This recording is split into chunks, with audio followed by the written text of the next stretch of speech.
कोई खतरा नहीं है, लेकिन पैर में रॉड बिठाना पड़ेगा। अभी ये चल फिर नहीं सकेगा। मतलब लाइफ में मूवमेंट नहीं तो कुछ नहीं। सेठ जी मुझे बचाओ सेठ जी। नहीं बाबा, नहीं, घबराने का नहीं। सब टाइम एक जैसा नहीं होता, ये सब नेचुरल मूवमेंट है। मॉर्निंग, इवनिंग, नाइट, फिर मॉर्निंग, सब टाइम टू टाइम रोलिंग होते रहता है। आदमी को एक एक मोमेंट फेस टू फेस करना चाहिए। तुमने मसूद के चेहरे पे एसिड डालकर बहुत बड़ा काम किया है। अब पुलिस के मूवमेंट का कोई खतरा नहीं। पापा, तेरे 7 साल का रिकॉर्ड बहुत अच्छा रहा।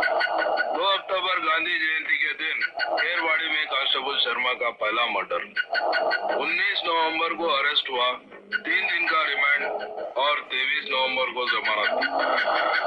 26 जनवरी गणतंत्र दिवस के दिन शर्मा का फाइल बंद। इस पहले मोमेंट के बाद 7 मर्डर बिना किसी फॉल्ट के होशियारी से किया। पापा, गवर्नमेंट जॉब मिलने का एज 25 साल, पीरियड 30 साल और रिटायरमेंट 55 में। मगर हमारे धंधे में ना जॉब मिलने का टाइम फिक्स है, ना रिटायरमेंट का। मैं तेरे को रिटायर करता हूँ। नहीं सेठ जी मुझे माफ कर दो सेठ जी, मुझे माफ कर दो सेठ जी। नहीं बाबा, मैं तुमको टूटे फर्नीचर की तरह कोने में रखा नहीं देख सकता।